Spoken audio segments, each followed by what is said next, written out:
Hi and good morning everyone. My name is Toby from the International Association for Political Science Students. We are live here right now from the General Conference of the ECPR in Hamburg, and I'm really happy that I have this morning today with me Professor Narlikar from the German Institute of Global and Area Studies. Pleasure to be here. Thank you for inviting me. Yeah, we are today here to discuss several topics. Today we will talk about trade, about multilateralism, but also about a career in political science. And I just want to start talking a bit about the roundtable that you were taking part in yesterday on the crisis of multilateralism. So you've been discussing, is there really a crisis in multilateralism, and how does that look like? Yeah, so the roundtable was on this very topical issue on the crisis of multilateralism, and I focused specifically on trade. Is there a crisis of global trade governance, multilateral trade governance, and more broadly, the system as a whole? Mm-hmm. And in my case, the answer is the WTO, the World Trade Organization, which is the organization that governs the multilateral trading system. It's not been in a good place for a while. It's not been in a pretty place for a while. And so, for example, the Doha Development Agenda, the round of trade negotiations that was launched in 2001, that has been, the round was launched in 2001, and we have seen recurrent deadlock after deadlock after deadlock, right? And so that's a difficult situation for the WTO to be in. On top of this, what we actually ended up getting is last year in 2017, we had the WTO's ministerial conference in Buenos Aires, and that conference ended with no ministerial declaration at all. And that is a whole new low for the organization to sink to. And then, as I'm sure you're aware, and your audience is also aware, the U.S. has withdrawn from the TPP negotiations, so both regionalism and multilateralism seem to be under threat. So this was until last year, and then in 2018, things took a turn dramatically for the worse. And so in March 2018, earlier this year, President Trump declared trade wars are good and easy to win. And then he declared his intention to slap on steel and aluminum tariffs, which he followed through on. And this was followed by a series of retaliatory measures and counter-retaliatory measures, producing a situation of an all-round trade war. So, and if that wasn't enough of a problem, the U.S. has also been blocking the appointment of judges to the WTO's appellate body. And so not only is the negotiating arm of the WTO paralyzed, as it has been for a while because of the deadlocks of Doha, but even the dispute settlement arm is paralyzed. And this is a very dangerous situation for the system to be in. So I would argue that this is now really a crisis. Mm-hmm. When talking about the crisis and the character of a crisis, we cannot go around the question who's causing this crisis. And you have mentioned already some actors who are constraining the WTO to evolve and to be actually an active organization. Which actors are responsible, and is this a new development as it seems to be, or are there root causes actually that are much deeper than the actors who we are talking about today? That's a great question, because it's very easy to blame President Trump for all the problems that the system faces today. And in my view, that is really to confuse the symptom and the cause. And I would argue that the crisis goes much deeper, and there are at least three reasons why we are in the mess that we are in today. So first, yes, there is President Trump, but backing President Trump is a very large constituency within the United States that really believes that it has been shortchanged by free trade, that the gains that were supposed to accrue from free trade to them have passed them by. They have lost jobs, they face declining wages. And the problems that these groups face personally are very easy to attribute to free trade, to the international system. Now, in fact, these problems are very serious, and they have multiple causes, which range from changes in technology to the lack of welfare mechanisms in place within countries, including the United States, that allow a distribution of welfare gains to those who lose out from globalization, including free trade, right? But trade is the really easy scapegoat in this game. And one of the reasons why it's an easy scapegoat is technological change is harder to control, whereas imports are easier to control, relatively speaking. So it's much easier to say, oh, all our problems come from trade.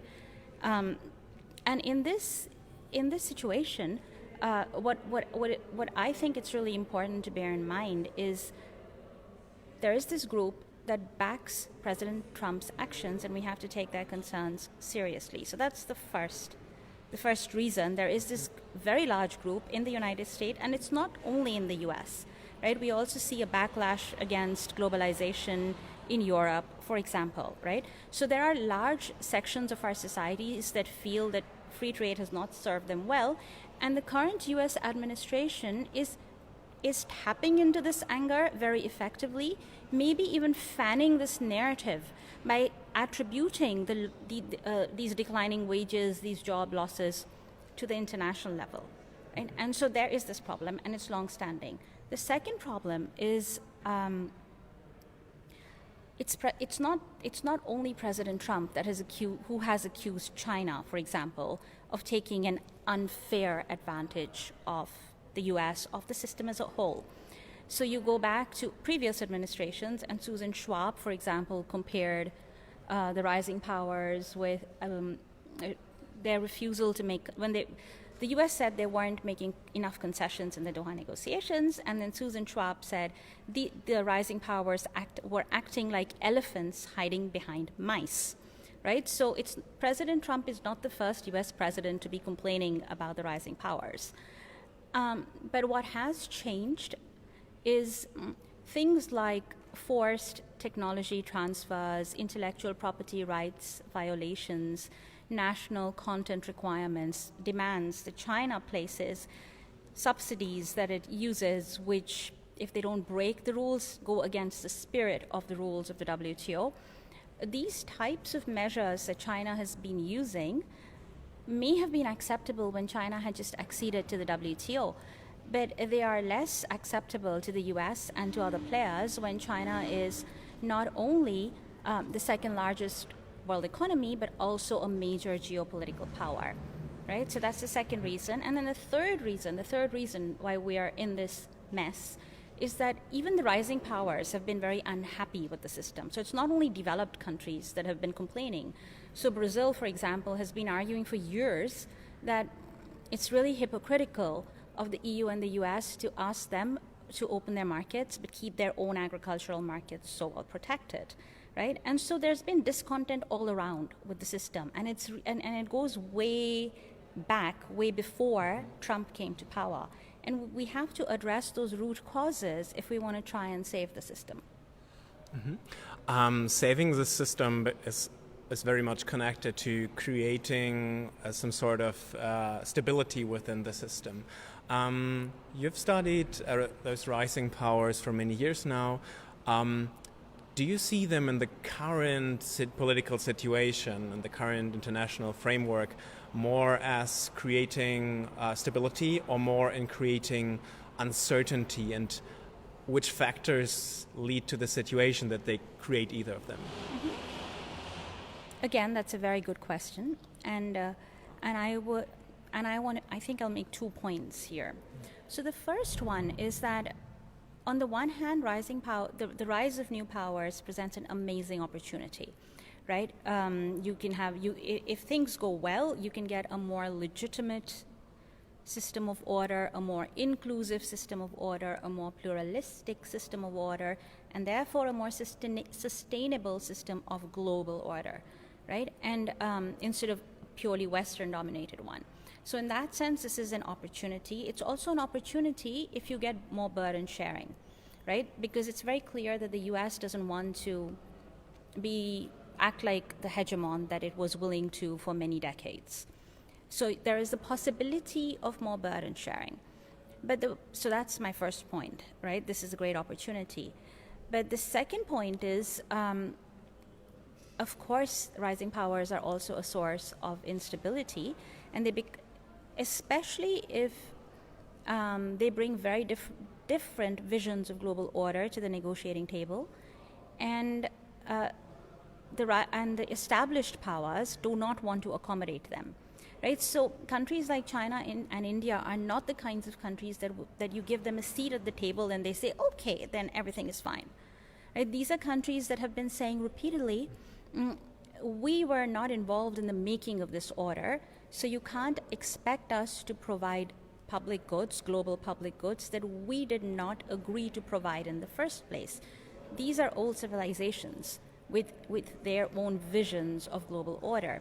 And within the same point, the point about possible instability, one needs to make a distinction between the different rising powers. Mm-hmm. And so, for example, India is a very different power from China, right? And in the case of China, I think the West and also other members of the Global South have reason to be concerned when you look at Chinese expansionism in the South China Sea, for example, or the string of pearls strategy, or at least have doubts and questions about One Belt, One Road.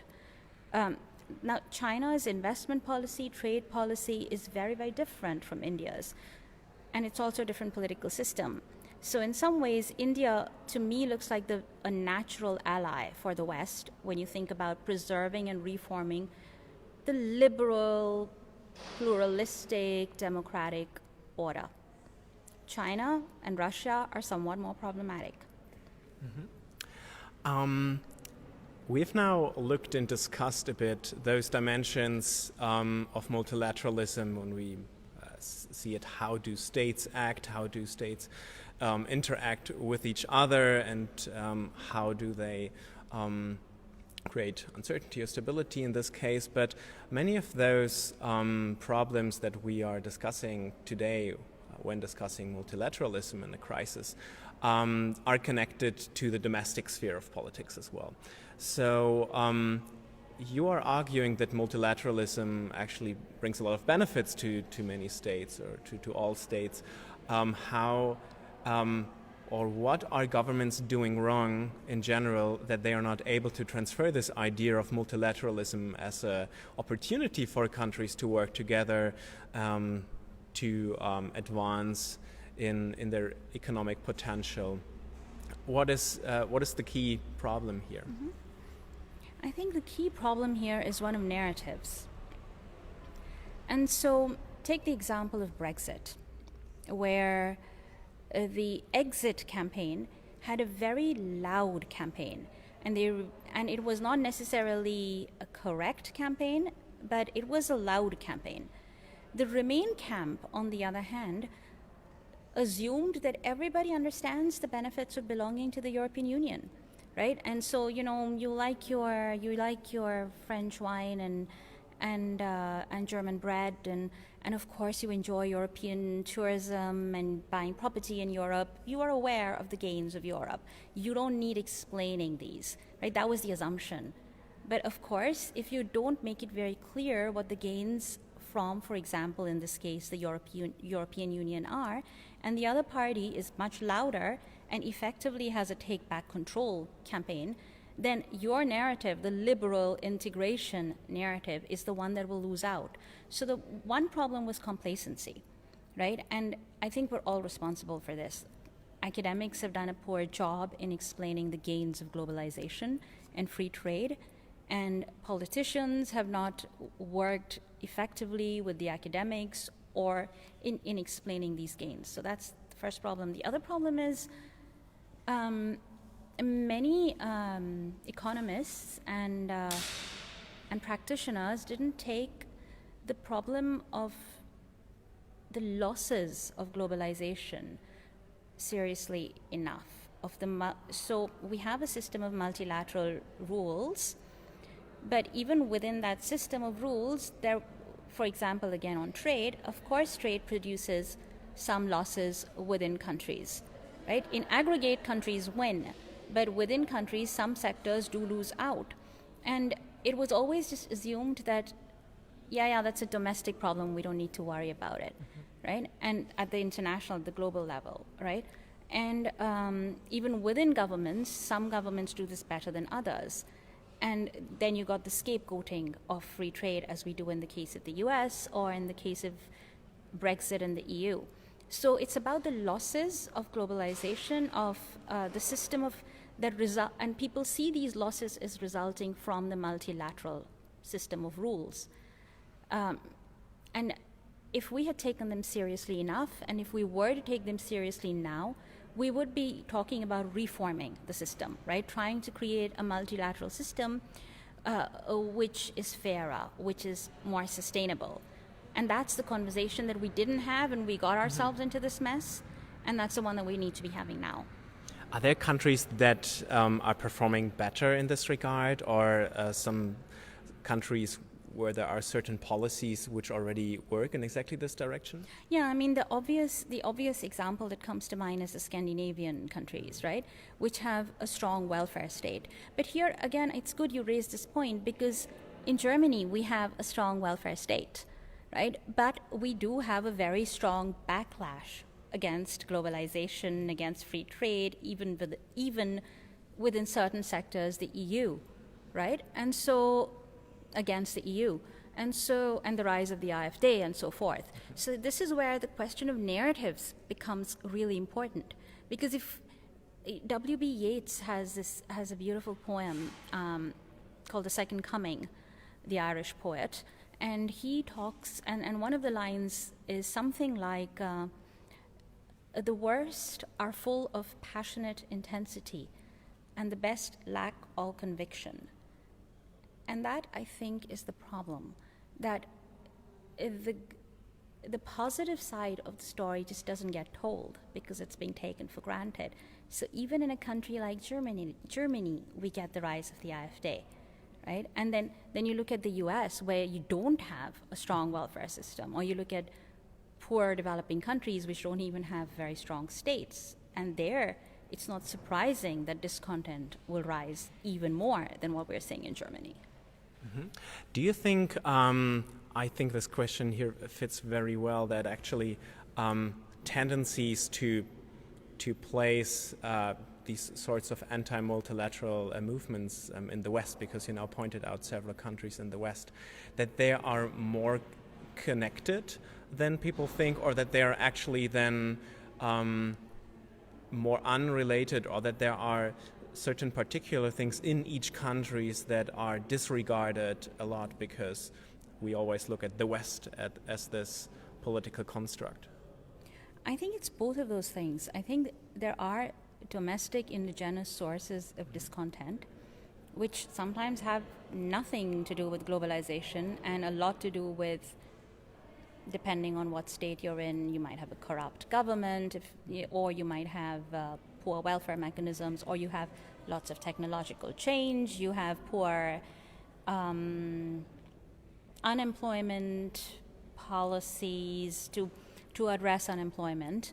And so the causes could really vary, but this is where, again, in my eyes, the narrative question becomes very important. Why are some narratives winning and others not? And this relates also to the use of social media that is prompting a completely new scale, a new dimension of connectivity, right? And here again, I would like to give the example of, for example, the right-wing movement, right? So Steve Bannon, Le Pen, and so forth, we see coordination happening. We're not seeing that kind of coordination happening from the other side, meaning the democratic, the liberal side, right? And so in a way, that's the narrative that then the right-wing narrative is the one that becomes better coordinated and possibly louder. And that is why I think it's really important that liberal democracies have to do something about this. And here I would say not just Western liberal democracies. We need to also extend the nature, our own understanding of what constitutes the liberal pluralistic order that we stand for, and maybe rethink some of our prior assumptions that it was a narrow clique of Western countries. I want to move our discussion a bit to the personal sphere, actually, because you also have a very international career. You studied in India, you moved then to Oxford, where you studied and taught, then to Cambridge, and are now president of the GIGA, the German Institute of Global and Area Studies. How do you find the German research landscape different from the other two landscapes you studied and worked in? What is particular? What do we have to understand here? Well, there's several things that one could talk about, but let me just flag up one point right now. And one of the most interesting things that I find about the German research landscape, especially for the social sciences and even more so political science, is the engagement that it allows us with the policy world. And this is very special. And it's on a completely different level from what I have encountered in other countries. And these are, and I think this is even more true if you're at a Leibniz institute like the GIGA, which is committed to the motto of Theoria cum praxi. So we really believe that research has to serve a social purpose, right? It's public funding, and it's a lot of public funding that Germany gives to research and education. Again, in comparison to the UK, the opportunities here are just significantly higher. Third-party funding opportunities, possibilities for collaboration, and so forth are much higher. But all this, for me, the focal point here is policy exchange, policy advice. And that is an amazing opportunity for us, also because, one, it allows us to think about impact. Yeah, we should not be just sitting in our ivory towers and not engaging with the world of policy, especially when in fields like ours, right? But it's also very useful because my conversations, for example, in the Federal Foreign Office, I find very insightful because I get interesting feedback on the concerns that are driving Germany as a major player in Europe, right? Also the possibilities for action, feasible action, because sometimes in academia we can come up with beautiful solutions that will just lack feasibility. And this is where the policy exchange, I find, allows us to keep our feet on the ground. And also it allows you to look at the world with, in a different way sometimes that you wouldn't have done otherwise.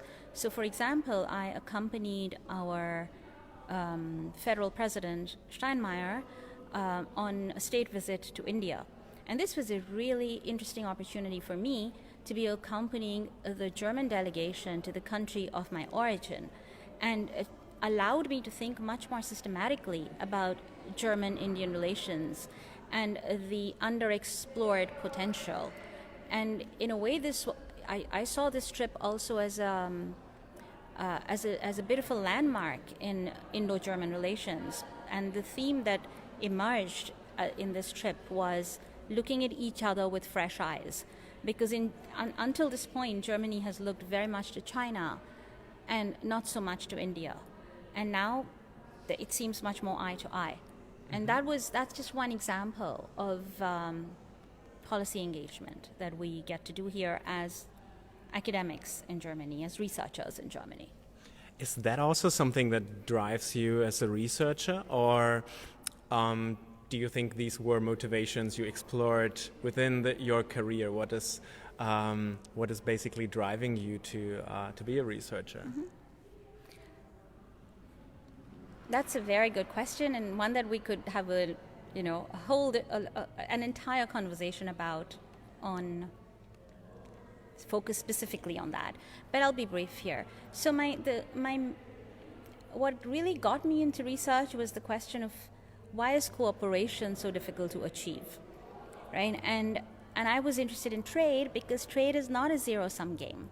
Yeah, that's what all economists tell us. So we should be saying cooperation, and we weren't seeing cooperation, right? And this is that was my DPhil at Oxford, right? That was the starting point of my research in Oxford, my MPhil and my DPhil, on why is cooperation so difficult to achieve. And then I worked on coalitions in trade, and that question on the difficulties of achieving cooperation, especially for solutions, especially for problems that can only be solved through global cooperation, right? You can't have any one country solving the problem of climate change mitigation, right? The problem of climate change and achieving mitigation.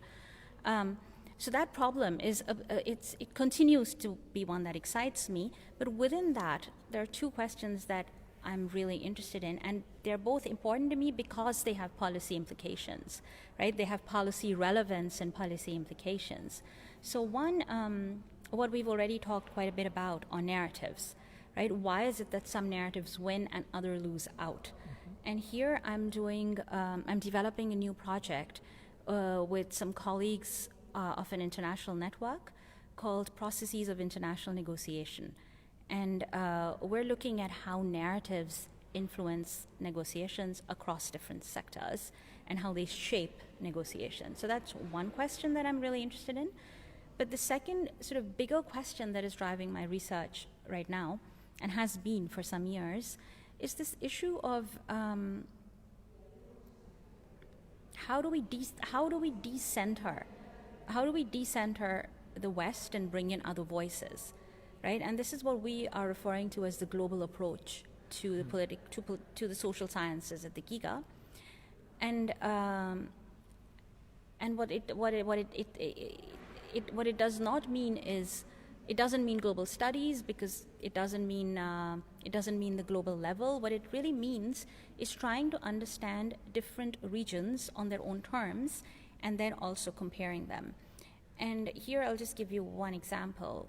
I worked on a book on a co-authored book on India, and India has been a very interesting country for a difficult country for Western negotiators to work with, right? Because they expect India, democracy, long history of being a part of the British Empire, therefore would probably be an easy negotiating partner, and it's not. Mm-hmm.